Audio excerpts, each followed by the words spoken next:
오늘 방송으로 또 예배를 드리는 성도님들, 가정과 자녀들 주님으로 사랑을 축복합니다. 음, 오늘 몇 번째 계명이죠? 네, 다섯 번째 계명입니다. 그래서 다섯째 계명은 내 부모를 공경하라라는 명령이에요. 이 명령을 들으면 내가 부모님한테 좀 잘못한 게 있나 하고 항상 또 부모를 생각하게 하고 또 이미 또 이 땅에 안 계신 부모를 또 생각하기도 합니다.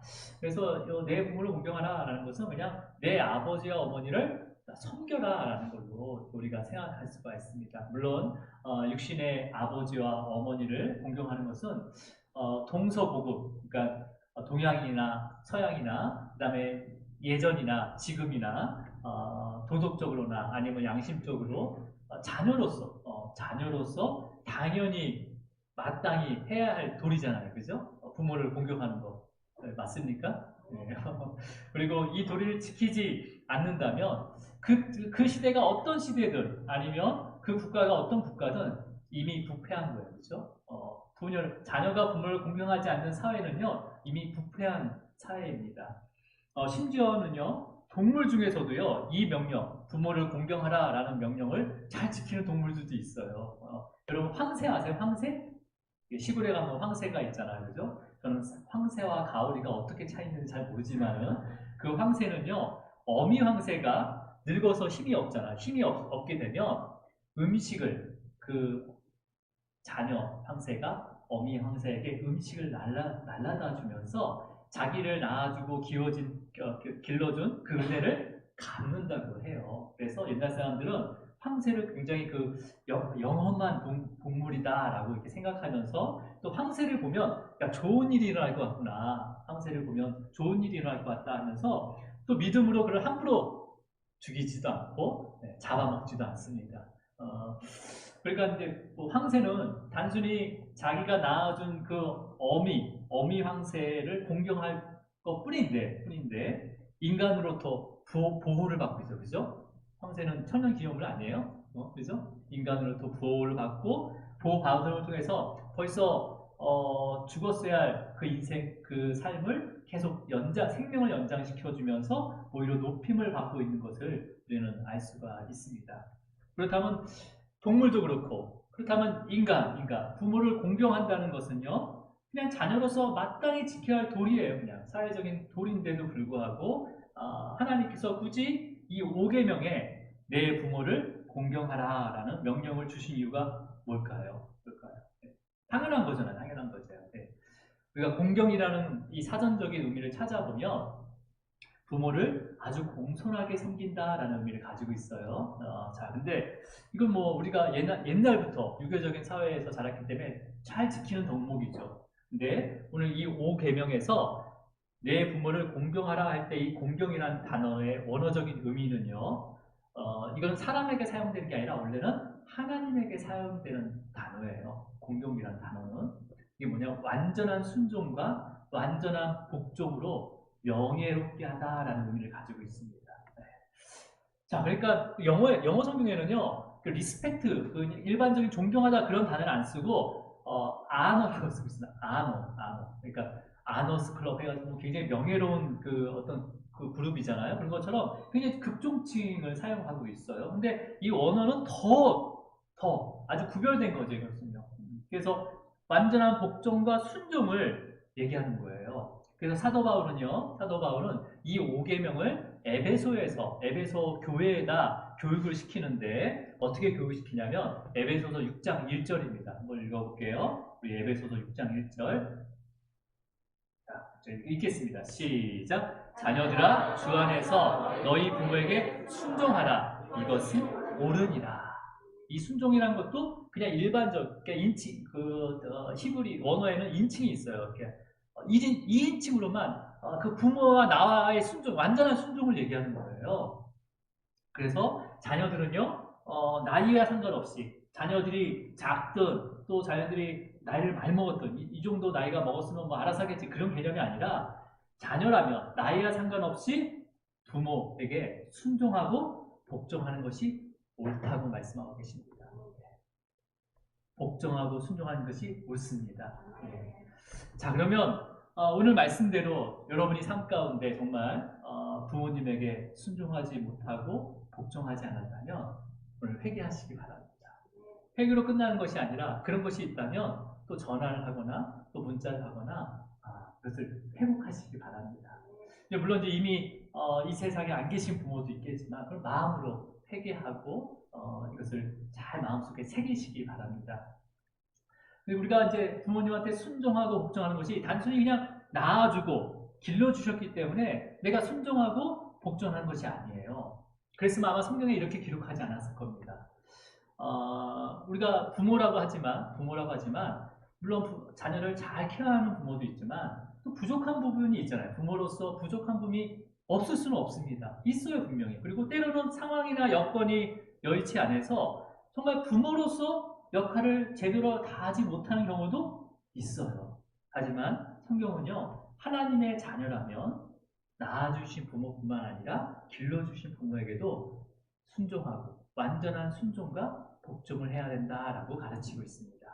자, 그럼 왜 그렇습니까? 분명히 내 부모를 공경하라. 이 공경하라는 것은 하나님에게만 사용되는 단어라고 했어요. 그렇죠? 자, 그렇다면 뭐예요? 부모가 어떤 모습이든 부모의 권위를 누가 주셨다는 거예요? 하나님이 주셨다. 하나님. 부모의 권위는 하나님이 주셨다는 거예요. 우리 자녀들은 기억하세요. 부모의 권위는 하나님이 주신 거예요. 하나님이 주신 거예요. 자, 그러면 여러분, 그래서 사도 바울은요, 에베소서 1장에서 뭐라고 써 있어요? 지금 자녀들아 주 안에서라는 것을 추가시켰어요. 주 안에서 너희 부모에게 뭐 하라고요? 순종하라라고 기록을 했습니다. 자, 그러면 부모님을 하나님같이 공경함을 통해서 하나님의 권위를 인정하는 거예요. 그 인정하는 것을 삶을 통해서 예배로 드리는 거죠. 우리가 한 달 넘게 10계명을 보고 있습니다. 그래서 1계명은 예배의 대상이었어요. 예배의 대상이 누구였습니까? 오직 유일한 하나님 한 분에 대해서 예배를 드리는 거고, 2계명은 뭐였습니까? 2계명은 예배의 방법이었어요. 방법. 예배를 어떻게 드려야 되는지 방법. 어떤 형상도 만들지 말아라 라는 게 예배의 방법이었죠. 세 번째 계명은 뭡니까? 예배의 태도였어요. 태도. 어떤 태도입니까? 하나님의 이름을 망령되이 일컬지 말아라 라는 예배의 태도적인 모습이었고, 우리가 지난주까지 봤던 이 4계명은 뭐였어요? 예배의 시간이었어요. 시간. 그래서 안식일을 거룩하게 지키라. 기억하여 거룩하게 지키라 라는 것은 안식일만 지키는 것이 아니라 뭐예요? 엿새 동안 힘써 내 모든 일을 행할 것이다 라는 명령도 같이 하셨잖아요. 그러니까 삶의 모든 시간이 주님의 날을 바라보면서 살아야 된다는 거죠. 그리고 이제는 우리는 다시 오실 그 주님의 그날을 깨어서 엿새 동안 힘써 기다려야 되는 거죠. 그러면 이제 1계명부터 4계명까지는요, 의식적인 거예요. 내가 의식적으로 지키는 거였잖아요. 그죠? 그렇다면 이제 5계명부터, 오늘 5계명부터 이제 10계명까지의 계명은요, 일상의 삶에서, 우리의 일상의 삶에서요, 1계명부터 4계명을 어떻게 실천적으로 삶으로 예배를 드릴 수 있는지를 설명해 주는 거예요. 그러니까 이 계명이요, 다 따로따로 떨어지는 게 아니에요. 그냥 하나로 항상 묶여져 있는 거예요. 자, 그래서 부모를 공경하는 거, 이건 뭐예요? 바로 첫 번째로 말씀하신 것이 뭐예요? 창조주이신 하나님의 권위를 삶으로 고백하라라는 건데, 그 고백이 내 부모를 공경하라. 그건 뭐예요? 생명을 창조하셨잖아요. 생명을 창조하시고 생명을 맡기셨어요. 부모에게 맡기신 거예요. 그죠? 하나님께서. 그러니까 생명을 창조하시고 생명을 맡기신 분이 하나님임을 부모를 통해서 고백하는 거죠. 그래서 하나님께서는 부모가 아무나 될 수 있는 게 아니잖아요. 부모가 될 수 있도록 허락하신 거예요. 하나님께서. 위임하신 거죠. 그리고 부모에게 그 자녀, 하나님께서 맡기신 하나님의 자녀를 키우고 양육할 수 있도록 권위를 주신 거예요. 권위를. 자, 그러니까 부모 또한 자녀를 마음대로 키우는 게 아니죠.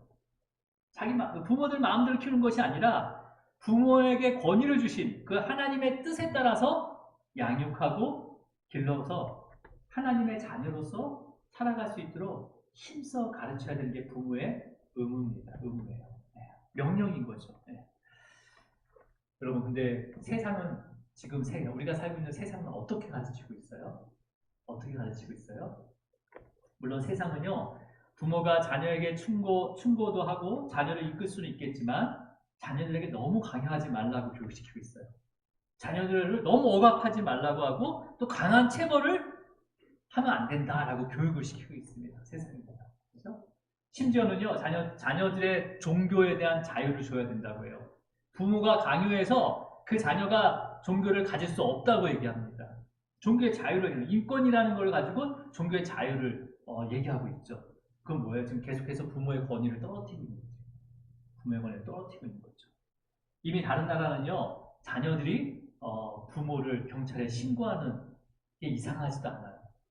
좀 부모가 좀 세게 때린다 그러면 신고해가지고 난 또 이상하다 맞고 있다 이렇게 신고해서 부모가 잡혀가기도 하고 뭐 이상한 지금 그 다른 곧 우리나라에도 이게 옵니다. 이런 게요. 와요. 그리고 세상은요 이것을 어떻게 합리화시키는지 아세요?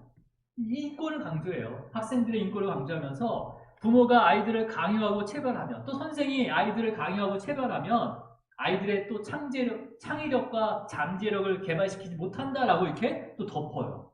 네. 여러분 그렇다면 우리가 그렇게 아이들을 강요하고 강제하면서도 체벌하게 되면 진짜 창의력과 그 다음에 그 잠재력을 개발시키지 못할까요? 네. 그렇다면 지금 가장 똑똑하지 못한 민족은 어떤 민족이 돼야 됩니까? 지금 가장 똑똑하지 못한 민족이 어떤 민족이 돼야 돼요? 예, 유대인이 돼야 된다. 유태인이 돼야 되는 거예요. 그렇잖아요. 유대인은요, 5세부터, 글을 읽는 5세부터 모세오경을 강제로 배우기 시작합니다. 그러면 잘 못 외우면 어떡할까요? 네, 맞기도 합니다.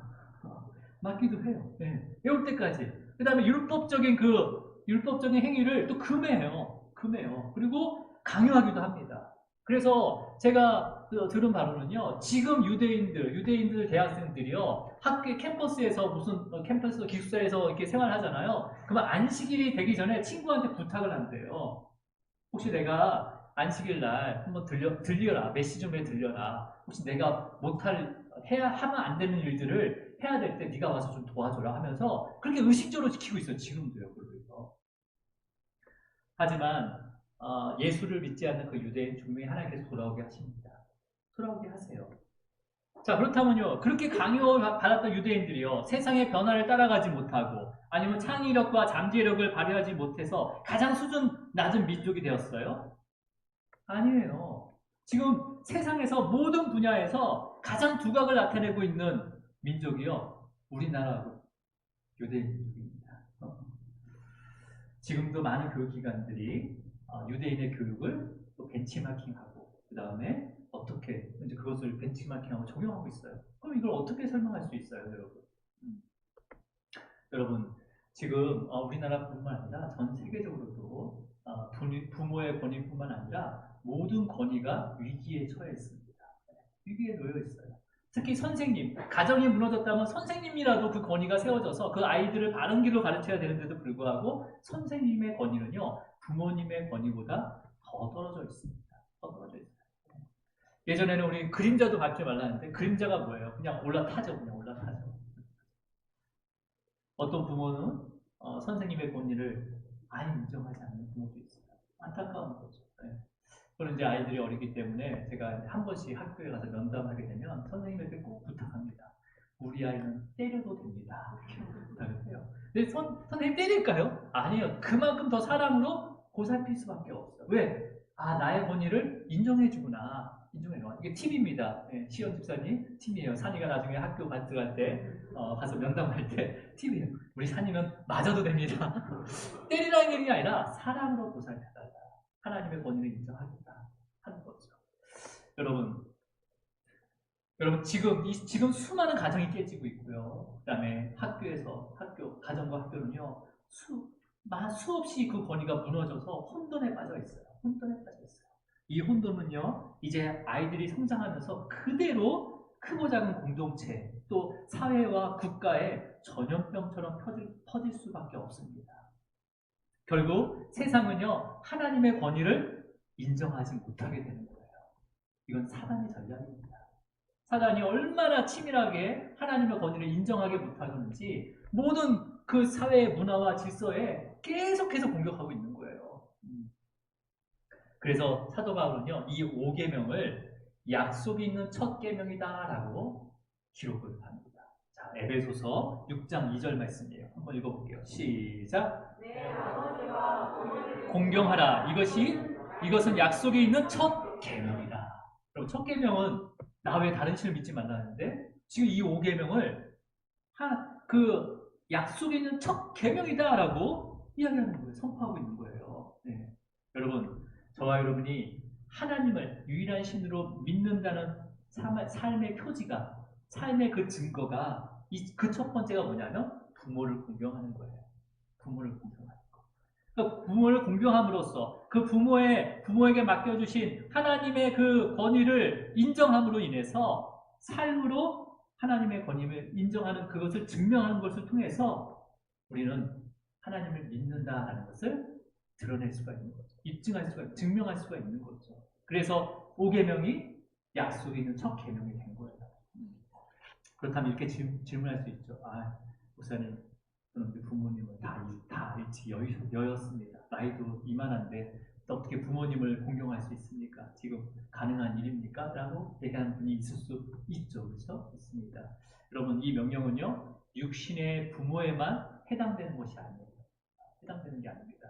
성경에는요, 문자적인 의미로, 그 다음에 호족상 부모 외에도 다른 관계를 부모라고 일컫는 경우가 굉장히 많이 있어요. 몇 개의 말씀을 찾아보면 먼저 이사야 49장 23절 말씀이에요. 한번 읽어보겠습니다. 시작. 왕들은 내 양부가 되며 왕비들은 내 유모가 될 것이며 그들이 얼굴을 땅에 대고 내게 절하고 내 발에 티끝을 핥을 것이니 내가 나를 여호와인 줄을 알리라. 나를 바라보는 자는 아니하리라. 지금 첫 구절에 왕들은 내 양부가 되고 너의 양부가 되고 그 다음에 왕비들은 너의 유모가 된다고 했어요. 그래서 왕과 왕비를 아버지와 어머니로 비유하고 있습니다. 근데 뒤에 후반절은요, 그들의 얼굴이 내게 절한다고 되는 것은 뭐냐면 하나님께서 왕들과 왕비에게 하나님의 권위를 주셨는데, 하나님의 권위로 허락하셨는데 그 권위를 제대로 사용하지 않았기 때문에 그 권위를 다시 회수하신 거예요. 그래서 그것을 통해서 그 권위를 거둔 거에 대해서 통해서 여호와인 줄을 알라라고 말씀하신 겁니다. 그러면 결국은 이제 왕들과 왕비, 이건 아버지와 어머니로 비유를 했잖아요. 그러니까 통치자와 유정자들을 부모와 같이 공경해야 된다라는 것을 명령하시는 거예요. 자, 그 다음에 또 한 구절 볼게요. 열왕기하 5장 13절 말씀이에요. 시작. 그의 종들이 나와서 말하여 이르되 내 아버지여 선지자가 당신에게 큰 일을 행하라 말하였다면 행하지 아니하였으리까 하물며 당신에게 이르기를 씻어 깨끗하게 하라 함이니까 하니. 이 구절은 뭐냐면 나아만 장군이 나병에 걸렸습니다. 그래서 이 나병을 치유할 수가 없었어요. 그래서 지금 이스라엘에 있는 선지자가 한 명 있는데 엘리사라는 선지자가 있는데 그 선지자가 아주 그러니까 치유할 수 있는 능력이 있습니다. 하나님의 그 능력으로 치유할 수가 있어요. 하면서 나아만 장군이 종들을 데리고 그쪽까지 갔어요. 그랬더니 이 엘리사가요, 나아만을 영접하지도 않고 그냥 말만 전하는 거죠. 뭐라고 전해요? 요단강에 7번 씻으시오. 그러면 나을 것이요. 딱 한 거예요.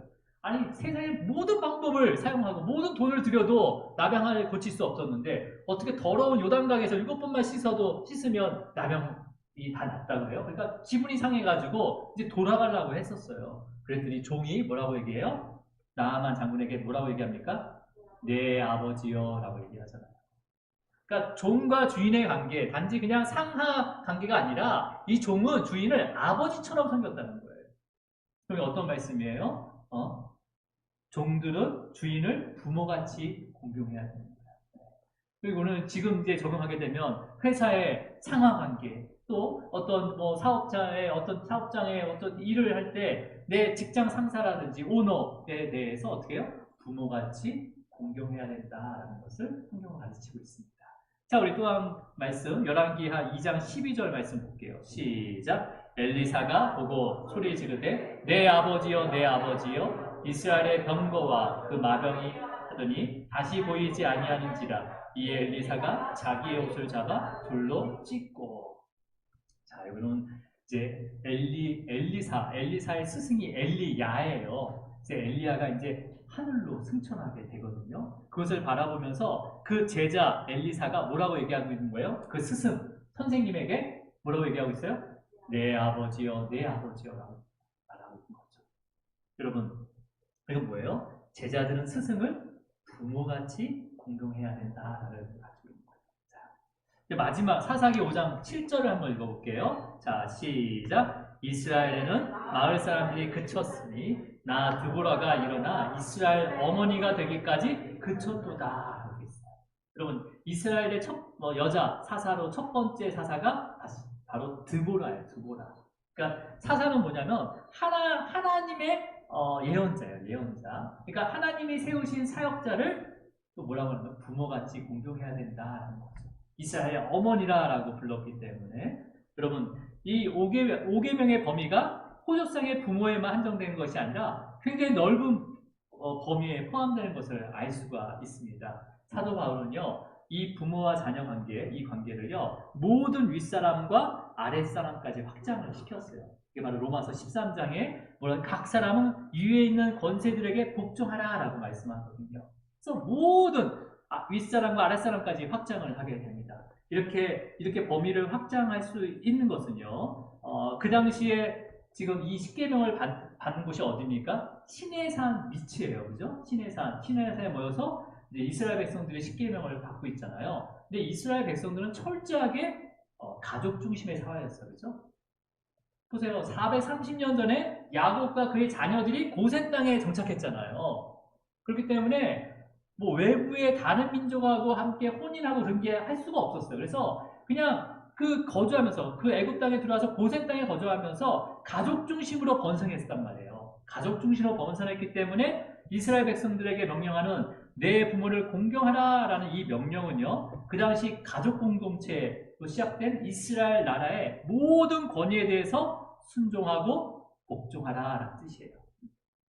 여러분, 그 이스라엘 백성이 그렇게 고센 땅에 모여 있으면 다 가족 계통이라고 하잖아요. 우리도 시족 사회이기 때문에 어느 마을에 가면 다 삼촌, 아버지, 다 아버지, 어머니라고 불러요. 그런 것처럼 내 부모를 공경하라면 거의 다 사촌, 형의 어머니, 부모도 부모고 그렇잖아요. 그래서 모든 권위에 복종하라, 순종하라는 뜻이 됩니다. 자, 그렇다면 이제 하나님으로부터 권위를 받게 되는 제사장, 복종해야 돼요? 안 해야 돼요?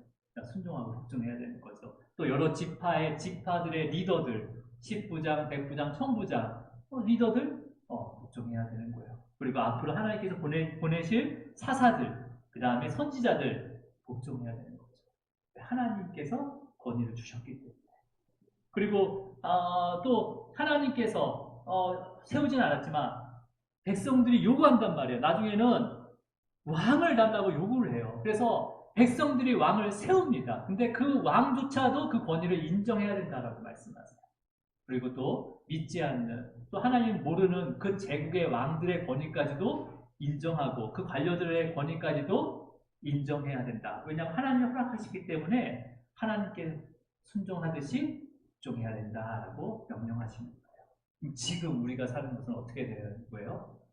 대통령 우리가 하나님께서 세우신 거예요. 우리가 나는 안 찍었지만 세워졌다. 아니요, 하나님께서 세우신 거예요. 또 계획을 가지고 세우신 거죠. 그리고 그 외에 국회의원이라든지 자치단체장이라든지 아니면 지도자들, 그 각 분야의 리더들, 또 우리 직장의 상사, 바로 앞에 위에 상사라든지 아니면 오너라든지 또 선생님, 심지어는 아이들이 뽑은 반장까지도, 부반장까지도 하나님의 권위를 인정하고 그 다음에 순종하고 복종해야 되는 명령입니다. 자, 그렇다면 여러분 먼저 이렇게 하나님의 권위를 확장하려면요, 먼저 이 5번째 계명, 약속이 있는 첫 번째 계명인 이 5째 계명, 자녀들이 부모를 공경해야 되는 거예요. 이게 첫 번째죠. 왜 그렇습니까? 부모와 자녀의 관계는요, 이 자녀의 사회의 처음 시작이에요. 그렇잖아요. 자녀가 태어날 때 누구를 처음 만나요? 물론 이제 의사 선생님 처음 만나겠죠. 하지만 누구에 의해서 키워집니까? 양육됩니까? 부모, 그 가족이라는 그 자체가 가장 그 사회의 시작이라는 거죠. 그 인간관계의 출발점인 거예요. 그래서 부모는요, 하나님께서 주신 가장 기본적인 중요한 권위예요. 권위. 자녀들이 부모에게 순종하는 법을 배우지 않으면요, 자녀들이 부모에게 순종하는 법을 배우지 않으면 다른 권위에 대해서도 순종할 수가 없습니다. 순종할 수가 없어요. 물론 사회에 부정하는 자녀들이 있어요. 근데 그게 여러 가지 이유겠지만은 이런 권위에 의해서 또 잘 세워지지 못하는 경우도 있습니다. 자, 그렇다면 이제 부모들이 우리 또 어린 부모들이 있고 또 하나님께서 허락하실 자녀들이 있지만 부모들이 자기 자녀에 대해서 하나님의 권위를 행사할 때가 있다면 바로 지금이에요. 지금. 아이가 크고 상관이 없어요. 지금이에요. 지금. 어떻게 권위를 그러면 자녀들에게 하나님 권위를 어떻게 행사해요? 먼저 자녀들에게 먼저 예배를 철저하게 지킬 수 있도록 행사하시기 바랍니다.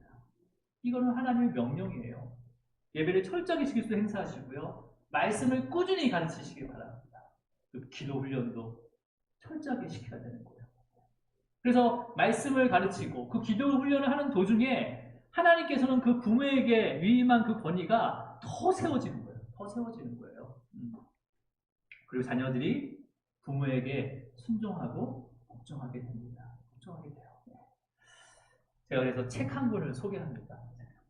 자녀들이 어린 자녀로 있는 아이들이 있으면 이 책을 이걸 제가 저희 가정에서 이제 사모님이 우리 애들을 이렇게 같이 나눴거든요. 이게 시끌벅적 소요리 문답 성경 공부라는 책이에요. 그래서 뭐 그림하고 뭐 이렇게 문장이 있거든요. 그래서 이거를 뭐 매일매일 할 수는 없어도 일주일에 한 번 정도 같이 모여서 엄마가 해도 되고 아빠가 해도 돼요. 그리고 어른용 교재가 있어요. 이거하고 같이 겹치는 거거든요. 그래서 가정 예배를 드리다 보면 이 내용을 다 습득을 할 수가 있습니다. 그래서 나중에 이 방법은요, 나중에 또 게시를 해드릴게요. 그리고 교회 학교에서는 이제 이걸 가지고 또 뭐 퀴즈를 한다든지 해서 또 이렇게 확인할 수 있도록 하겠습니다. 그래서 자녀들은요, 그냥 우리의 세상의 지식으로 교육하는 게 아니라 주님의 교훈과 훈계로 가르쳐야 돼요. 주님의 교훈과 그 훈계로 양육해야 됩니다. 이것을 통해서 여러분 성도님들의 그 가정에 하나님의 권위가 다시 세워지기를 축복합니다. 자, 그렇다면 여러분 부모들은 어떻게 되는 거죠? 부모들이 먼저 서야 되거든요. 먼저 하나님 앞에 서야 되는 거고 먼저 그 말씀에 대한 것이 묵상이 돼야 되는 거예요. 그래서 부모들도 예배를 정말 생명처럼 지켜야 됩니다. 그리고 사역자들이 가르치는 말씀과 그 말씀을 묵상해야 되는 거고요. 그 다음에 사역자들을 정말 하나님께서 주신 권위 가운데 공경해야 되는 거예요. 그냥 인간을 공경하는 게 아니라 하나님의 그 권위에 대해서 공경을 하고 그랬을 때 여러분의 모든 삶 가운데 하나님의 권위가 회복되게 됩니다. 사역자들도 마찬가지예요. 사역자들도 그 권위를 마음대로 사용하는 것이 아니라 이 성도님들은 하나님께서 맡겨주신 귀한 하나님의 자녀라는 것을 인정하면서 하나님의 권위를 인정해야 되는 거예요. 그래서 오직 주의 교훈과 훈계로 양육하면서 그리스도께 인도하는 게 사역자의 또 사명입니다. 그래서 이것을 위해서 함께 기도해 주셔야 돼요. 함께 기도해 주시기 바랍니다. 네. 바랍니다. 자, 근데 우리가 이러한 묵상 가운데 또 때로는요 자녀들이 정말 부모에게 정말 미친 듯이 반항할 때가 있어요. 그러니까 이게 짐승도 아닌 것 같고 이게 사람도 아닌 것 같고 그럴 정도로 막 반항할 때가 있다. 이게 미친 거 아니야? 그럴 정도로 반항할 때가 있어요. 또 국민들이 또 국가에 대해서 막 반역하고 막 탄핵을 하네 말하네 막 세우네 안 세우네 하면서 난리 날 때가 있다는 거죠. 또 종들이요. 또 아니면 뭐 직장이나 아니면 사업장에 종업원들이나 또 섬기는 자들이 너무 불성실하고 너무 강팍하게 행동할 때도 있다는 거예요. 이러한 상황이 나타난 이유가 뭐예요? 네, 바로 하나님께서 권세자에게 주신 그 권위를 악용하고 있다는 거예요. 누구 탓이 아니라 악용하고, 그러니까 나를 바라봐야 돼. 나에게 주신 그 권위를 내가 그 권위를 내가 악용하고 잘못 사용하고 있지 않나라고 돌아봐야 되는 거예요. 여러분, 그것을 돌아보게 하시고 바로 이게 징계의 하나의 도구거든요.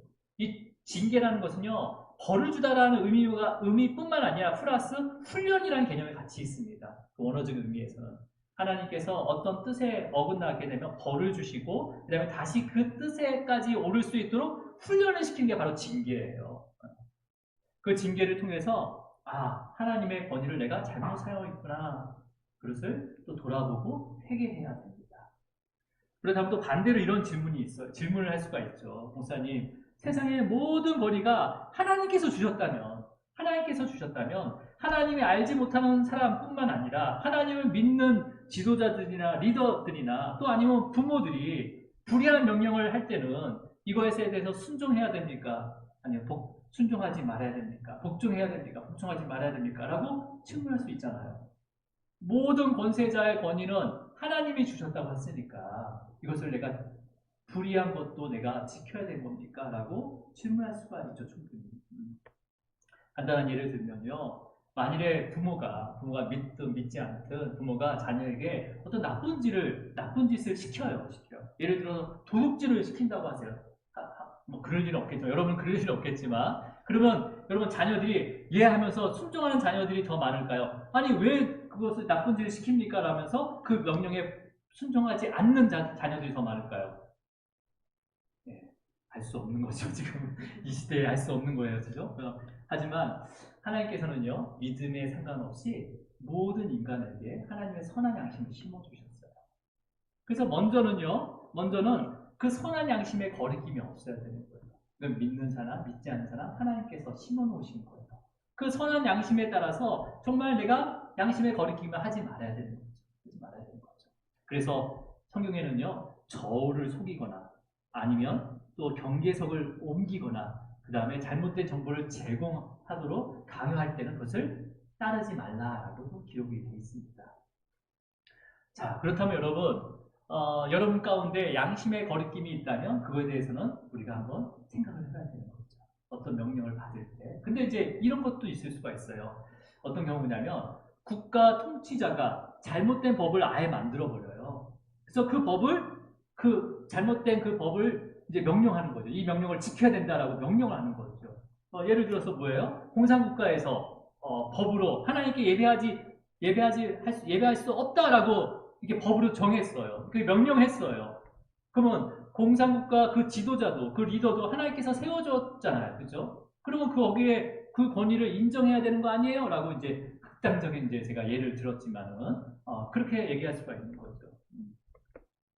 우리가 앞에서 얘기했듯이 하나님의 권위를 잘못 사용하는 권력자에게는 순종하거나 복종할 수 없습니다. 그건 맞는 거고요. 그렇다고 해서 정말 피 터지게 저항하는 거, 싸우라는 것은 또 하나님의 방법이 아니에요. 그렇다면 하나님께서는 어떤 걸 원하셨어요? 그것을 이미 성경에 보여주셨어요. 어디냐면요. 우리가 사도행전 수요일마다 보고 있는데 베드로가 성령 충만해가지고 솔로몬 행각에서 예수 그리스도의 복음을 전하잖아요. 그래서 이 복음을 전하는 걸로 인해서 어떻게 됩니까? 감옥에 갇혀요. 그래서 그 감옥에 갇혀서 어디로 끌려가냐면 유대인의 최고 판결기관 이 산헤드린 공회로 끌려가게 돼서 재판을 받게 돼요. 그래서 그 재판의 결과가 뭐였냐면 베드로와 요한에게 다시는 예수 그리스도의 복음을 전하지 말라라고 판결을 정확히 내립니다. 판결을 내려요. 이건 이제 전하지 말면 큰일 나는 거죠. 이걸로 인해서 이제 다시 가둬지게 되는 거죠. 근데 베드로와 요한이 어떻게 대답했는지 사도행전 4장 19절을 읽어보겠습니다. 4장 19절 함께 있습니다. 시작. 베드로와 사도행전 4장 19절 자, 읽겠습니다. 시작. 베드로와 요한이 대답하여 이르되 하나님 앞에서 너희 말을 듣는 것이 하나님의 말씀을 듣는 것보다 옳은가 판단하라. 지금 판결이 정확히 이루어졌는데 베드로와 요한이 어떻게 대답하는 거예요? 하나님 앞에서라고 얘기해요. 하나님 앞에서. 하나님 앞에서라는 거예요. 어떤 의미예요? 하나님의 권위를 의미하는 거죠. 하나님의 권위. 그러니까 산헤드린 공회 그들에게 그 권위는 누구한테 받았냐는 거예요. 바로 하나님한테 받았다는 거잖아요. 그래서 하나님의 권위. 그래서 너희의 말을 듣는 것이 하나님의 말씀을 듣는 것보다 옳은가 판단하라라는 건 뭐예요? 너희의 판결이 아닌 하나님의 뜻대로 내가 행동하겠다라는 거예요. 만약에 베드로가 성령 충만하지 않았다면 아마 혈기를 부리면서 억울하다. 아니면 진짜 우통벗고 달려들 수도 있는 거죠. 지금. 이런 판결은 불이하다라고 할 수가 있는 건데 어떻게 하는 거예요? 베드로 요한은 세상의 판결은 내려졌지만 어떤 고난이 주어지더라도 하나님의 뜻에 따르겠다고 세상의 권위보다 하나님의 권위를 높이고 있는 거예요. 지금 높이고 있는 거예요. 여러분, 이러한 고백이 여러분 삶 가운데 매일매일 선포되기를 축복합니다. 이렇게 선포할 수 있도록 성령 충만하기를 축복합니다. 자, 그렇다면 이제 나중에요, 이 베드로가요, 이러한 여정 가운데 순교하기 7년 전에 기록한 편지가 있어요. 이게 베드로전서예요. 베드로전서. 이 베드로전서에 어떻게 이러한 것들을 어떻게 정리했냐면 우리 베드로전서 2장 19절을 먼저 읽어볼게요. 2장 19절입니다. 시작. 하나님을 생각함으로 슬픔을 참으며 이는 아름다우나 라고 되어 있어요. 그러니까 부당하게 고난을 받을 수 있다는 거죠. 잘못된 그런 명령을 내가 거역함으로 하나님한테 순종함으로 부당한 고난을 받을 수가 있다는 거예요. 그때는 어떻게 하라고 합니까? 그 부당한 고난을 준 사람을 생각하고 있는 게 아니라 누구를 생각하라고 해요? 하나님을 생각하라고. 하나님을 생각함으로 뭘 참으라고 하는 거예요? 슬픔을 참으라. 고난 가운데 있는 슬픔을 참으라. 이것이 아름답다라고 합니다. 이것이 아름답다. 그러니까 지금 베드로는요, 부당하게 받는 고난, 우리가 그리스도인으로 살아가면서 왜 이런 고난을 받았습니까? 라고 할 때 어떤 태도를 취해야 되는지를 가르치고 있는 거예요. 뭐예요? 부당한 고난을 당할 때 누구를 생각하라고요? 하나님을 생각하라는 거예요. 이 하나님이 어떤 하나님인지, 그 독생자 예수 그리스도를 이 땅까지 보내주신 어떻게 구원을 이루셨는지 그 하나님을 생각하라는 거예요. 그리고 생각하면서 뭘 참으라고요? 슬픔을 참으라. 이게 영화로구나라고 얘기하는 거죠. 20절을 이어서 읽어볼게요. 20절. 베드로전서 2장 20절. 시작. 참으며 무슨 칭찬이 있으리요. 그러나 선한 행함으로 고난을 받고 참으면 이는 하나님 앞에 아름다움이라. 지금 우리가 죄로 인해서 고난을 받고 벌을 받는 것은 이건 칭찬받을 게 아니에요. 그죠? 당연한 거죠. 근데 선을 행함으로, 이 선은 어떤 착한 행실이나 어떤 도덕적인 것을 얘기하는 게 아니에요. 선을 행한다는 건 뭐예요? 하나님의 뜻에 따라서 하나님의 권위를 인정하는 삶을 살다가 그것으로 인해서 고난을 받고 참게 되면 어떻게 된다고요? 하나님 앞에 아름다움이라라고, 하나님의 영광이 된다는 거예요. 그 영광을 함께 누린다는 거예요. 네. 여러분, 모든 교리의 첫 번째가 뭐냐면 인간의 창조 목적은 하나님을 영화롭게 한다는 거예요. 그것을 지금 베드로는 알려주고 있는 거죠. 그래서 21절 어떻게 얘기했냐면 21절입니다. 시작.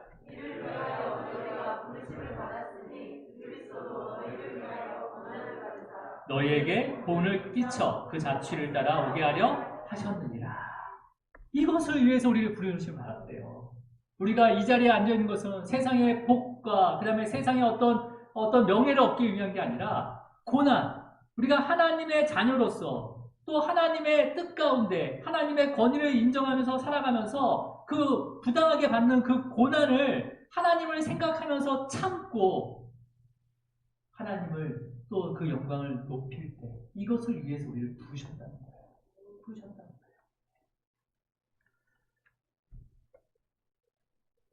우리는 이러한 부르심을 받은 겁니다. 그래서 우리 안에 부당한 고난이 있어요. 있는 게 좋은 거야? 없는 게 좋은 거예요? 이것을 위해서 그렇기 때문에 있는 게 은혜가 있는 거죠. 은혜가. 자, 그렇다면 여러분, 예수님께서도요, 부당하게 고난을 받으셨어요. 그죠? 부당하게 고난을 받으셨어요. 불의한 판결 앞에서 입을 다무셨어요. 왜 입을 다무셨어요? 그 이유가 뭐예요? 이것은 죄로 죽을 수밖에 없는 그 하나님의 택한 자녀들을 구원하기 위해서 내가 대신 고난을 받아야 된다라는 것을 알게 됐다는 거죠. 그래서 이 불의한 판결을 내린 빌라도며 그 사례들인 그 지도자들은 바로 하나님께서 그 권위로 인해서 이런 일을 이루고 있구나라는 것을 인정하게 된 거죠. 불의한 그 재판장의 권위도 하나님께서 주신 권위도 인정한 거예요. 예수님께서는. 그리고 십자가의 죽으심으로 하나님의 영광을 나타내셨습니다.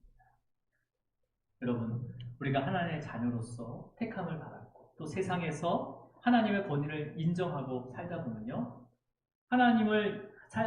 살면서 하나님을 영화롭게 하는 과정 가운데 정말 예수님처럼 고난을 받을 수도 있고 어쩌면 심지어는 생명까지 이룰 수도 있습니다. 그래서 이 5계명을 지키는 일에만 상급을 허락하셨어요. 상급. 우리 본문절 한번 읽어볼게요. 시작. 내 부모를 공경하라. 그리하면 내 하나님 여호와가 내게 준 땅에서 내 생명이 길리라. 우리가 10계명을 보면요. 5계명만 이렇게 내가 너에게 준 땅에서 내 생명을 길리라 연장시키겠다라고 이렇게 상급을 주고 줬지만 그 뒤에 6계명부터 마지막 10계명까지는요. 그냥 무조건 지키라는 거예요. 그냥 상급 없이 이건 지켜야 될 명령이라고 하셨습니다. 왜 상급을 주신 거예요? 하나님의 권위를 위해서 인정하면서 고난을 받을 수 있는 그 성도들에게 위로를 주시기 위해서. 하나님의 권위를 인정하고 순종하고 복종한다면 하나님께서 준 땅, 그 땅에서 생명을 영원히 연장시켜 주신대요. 길리라, 이거는 연장을 계속 연장을 시켜 주시는 거예요. 여러분, 하지만 이제 이 법칙은요, 우리가 문자적으로 적용하면 예외가 있을 수가 있죠. 정말 부모에게 순종하는 그 자녀가 오히려 자녀가 일찍 죽기도 해요. 오히려 부모에게 반항하고 정말 부모에게 못되게 하는 그 자녀들은요, 더 오래 살기도 해요. 그렇다면 이 말씀, 오늘 우리 5계명으로 주신 말씀을 어떻게 이 상급의 의미를 지금 우리가 살아가는 세상에 어떻게 적용할 수 있습니까? 어떻게 적용할 수 있어요? 내 생명이 길어지리라? 그럼 보장 못하는 거죠. 하나님이 때가 되면 우리의 생명을 거두십니다. 그렇다면 어떻게 이 상급을 우리가 해석할 수가 있어요? 여러분, 우리가 5계명을 지키는 거, 내 부모를 하나님같이 섬기는 거, 내 선생님을 하나님같이 섬기는 거, 나의 상사를 하나님같이 섬기는 거, 나의 지도자들을 하나님같이 섬기고, 그것이 가정에서부터 교회와 또 수많은 크고 작은 공동체와 또 학교와 사회와 국가에서 이게 지켜진다면 세상의 모든 하나님의 권위가 또 그 질서가 회복되어집니다. 그러면 그 권위로 무너졌던 수많은 혼돈 속에 갈 바를 알지 못해서 스스로 목숨을 끊는 자들이 있었어요. 지금도 수많은 사람들이 갈 바를 알지 못해서 목숨을 끊고 있습니다. 왜? 하나님의 권위가 무너졌기 때문에 그들의 목숨을 살릴 수가 있어요. 세상을 증오하는 자들에게 죽임을 당하는 자들이 있어요. 직장에서 그런 어떤 여러 가지의 그 불미스러운 일로 인해서 그런 혼돈 가운데 죽임을 당하는 사람이 있단 말이에요. 우리는 신문에서 많이 보고 있잖아요. 그러한 수많은 생명을 살릴 수가 있습니다. 주님께서 살리시는 거예요. 우리가 권위를 인정하고 우리가 그 권위에 순종하고 복종할 때. 하지만 그 권위가 하나님의 그 권위에서 벗어나지 말아야 돼요. 그래서 주 안에서라고 말씀하고 있습니다. 주 안에서. 여러분, 지금 이 계명을 어디서 받고 있죠? 누가 받고 있죠? 첫 번째로 이스라엘 백성이 받고 있어요. 그렇죠? 그러면 이스라엘 백성들 앞으로 어디를 향해 가고 있죠? 약속의 땅, 너에게 준 그 땅으로 갑니다.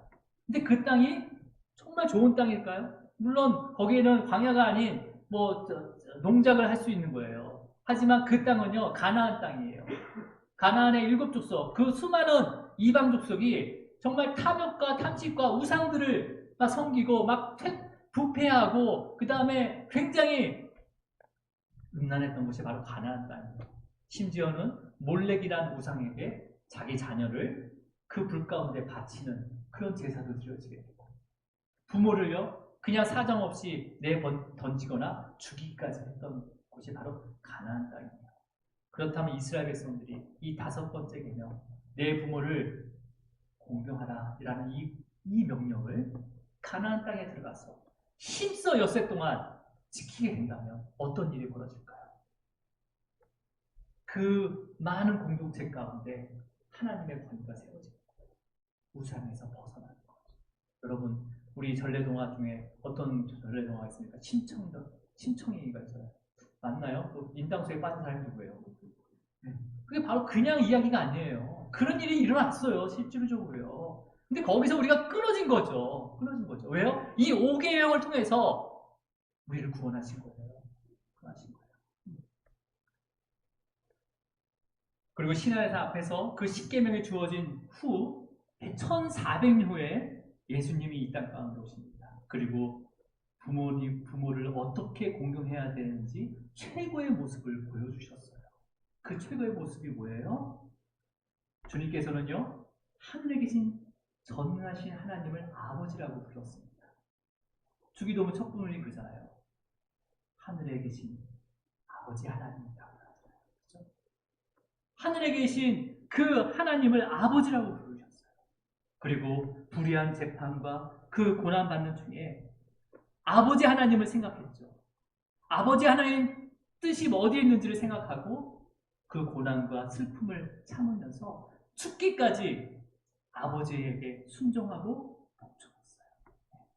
근데 그 죽음으로 끝난 것이 아니라 이 오계명에서 상급으로 약속하신 그 영원한 생명을 부활의 모습으로 우리에게 보여주셨습니다.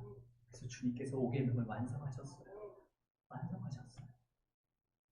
여러분, 예수 그리스도께서는요, 지금도 저와 여러분 삶 가운데 무너지고 황폐해진 그 하나님의 권위를 징계를 통해서, 때로는 고난을 통해서 다시 회복하고 계십니다. 다시 회복하고 계세요. 여러분, 먼저 여러분의 그 가정에 하나님의 권위가 회복되기를 축복합니다. 그리고 자녀들은요, 자녀들은 하나님을 섬기듯이 부모를 힘써 공경하시기 바랍니다.